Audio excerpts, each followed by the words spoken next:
Hola, ¿qué tal? Bienvenidos a las últimas noticias del medio ambiente en NTN 24, el canal de las Américas. El desabastecimiento de agua potable en varias zonas del planeta pone en alerta a diferentes líderes que temen el estallido de una posible guerra entre países por este importante recurso. Veamos. Sequía inminente.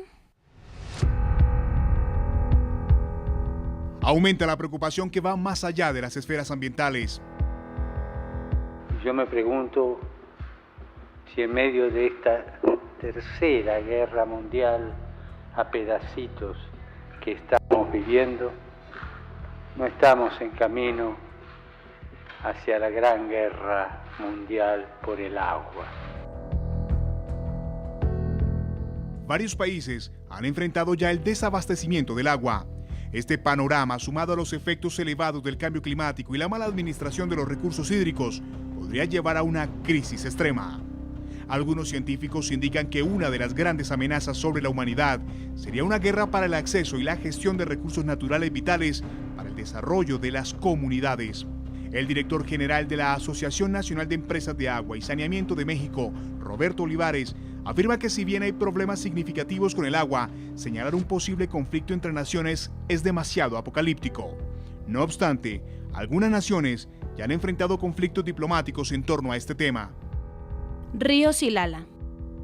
Con nacimiento boliviano, es cercano a la frontera con Chile, hacia donde se desplazan sus aguas por los canales artificiales construidos a principios del siglo pasado. El gobierno de Evo Morales afirma que su vecino hace un uso ilegal y abusivo de las aguas, mientras que la administración Bachelet insiste en que es un río internacional con recorrido chileno y desembocadura en la cuenca hidrográfica del Pacífico. Plataforma continental.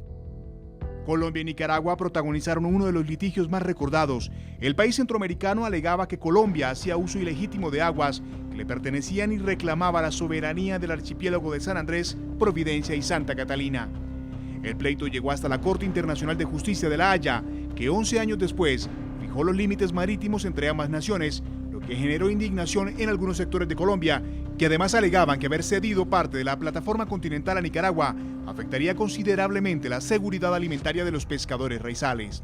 Con guerra o sin ella, los científicos coinciden en lo mismo: urge mejorar la administración de los recursos hídricos por el bien del planeta. En Montreal, Canadá, saludamos a Robert Glasser, representante especial de la ONU para la reducción del riesgo de desastres. Gracias por estar con nosotros en Climas. Queremos saber por qué los efectos del cambio climático afectan a las comunidades de diferentes maneras y cómo el mundo puede enfrentar precisamente una eventual crisis hídrica.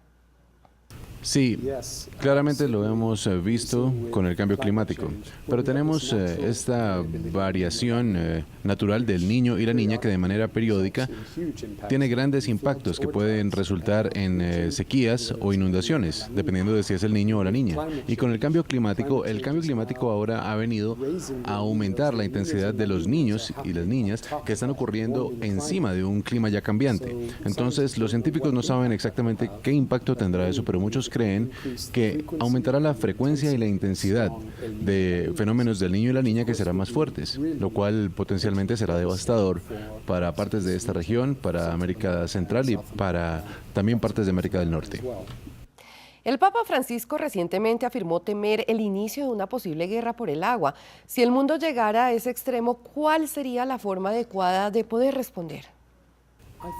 Creo que ya hemos visto que hay conexiones muy cercanas entre los desastres naturales, las inundaciones, las sequías y el brote de conflictos. Hemos visto, por ejemplo, en Darfur, en Sudán, una sequía prolongada llevó a un movimiento de poblaciones, lo cual contribuyó a los conflictos. También en el año 2010, una crisis de seguridad alimentaria con sequías en Canadá, Rusia, Ucrania y inundaciones en Australia, que son países exportadores de granos, y eso tuvo un impacto en el precio de los alimentos que aumentó, lo cual llevó a conflictos en diferentes países africanos, así como también protestas. Entonces veo esa conexión muy claramente. Estos desastres naturales pueden contribuir a los movimientos poblacionales. Incluso en Siria vimos una sequía sin precedentes que llevó a cientos de miles de personas a salir del campo hacia las ciudades. Y esto, por supuesto, no causó el conflicto sirio, pero fue un factor. Y eso llevó a movimientos de poblaciones, que llevó a la crisis de los refugiados en Europa, que contribuyó al Brexit. Entonces, todas estas cosas están conectadas. Y con el cambio climático las vamos a ver cada vez más seguido. ¿Y por qué es tan importante consolidar la gestión del agua, asociado también a la reducción del riesgo de desastres, y qué beneficios aporta a la comunidad? ¿Por qué es importante incorporar el tema del agua en las discusiones sobre la reducción del riesgo de desastres? Lo que hemos visto en muchas partes del mundo es que la seguridad humana, la vida humana, depende fundamentalmente del agua y de su disponibilidad. Puede ser demasiada agua, como en el caso de las inundaciones y las tormentas, o puede ser muy poca agua, como hemos visto en partes de esta región, pero también en Sudán del Sur, donde ahora hay una hambruna y donde decenas de miles de personas están siendo afectadas en el Cuerno de África. Entonces, a no ser que el agua sea incorporada en las discusiones sobre el riesgo de desastres, estaremos dejando de lado un elemento muy importante de estos peligros que la gente está enfrentando como resultado del cambio climático. Señor Glasser, ¿qué le dice usted a gobernantes como el presidente de Estados Unidos, Donald Trump, que no cree mucho en el cambio climático? Bueno, yo respeto los puntos de vista de otras personas. Personalmente, me parece que la ciencia es extremadamente convincente y clara. No veo aquí oportunidad para debatir la ciencia, cuando tanto de la comunidad científica ya tiene una visión de consenso sobre el impacto del cambio climático. Entonces, solamente puedo esperar que después que la administración Trump tenga la oportunidad de considerar este problema y de mirar de manera más cercana a la ciencia, podrán ver que es realmente un problema urgente que todos tenemos que atender, incluyendo los Estados Unidos. Robert Glasser, representante de las Naciones Unidas para la reducción del riesgo de desastres. Gracias por estar con nosotros aquí en Clímax de NTN 24. Muchas gracias, hasta luego.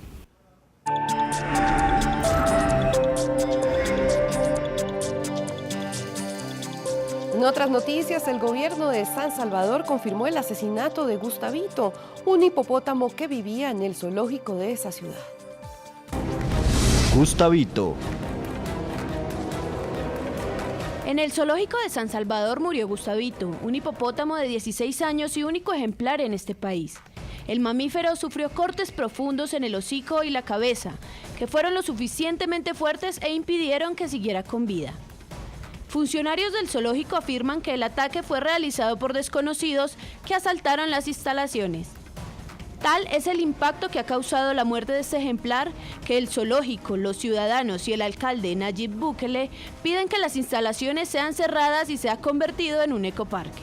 Bukele además comentó en su cuenta de Twitter: lo que le hicieron a Gustavito habla menos del pésimo zoológico que tenemos y más de lo enferma de violencia que está en nuestra sociedad. La investigación aún está en proceso para poder hallar a los culpables de la muerte de Gustavito en El Salvador. Hola, mi nombre es Miguel Cruz y soy natural porque no me gusta usar pitillos. Hola, mi nombre es Melanie Cedeño y yo soy natural porque no boto basuras a la calle, sino que espero a mi casa para hacerlo.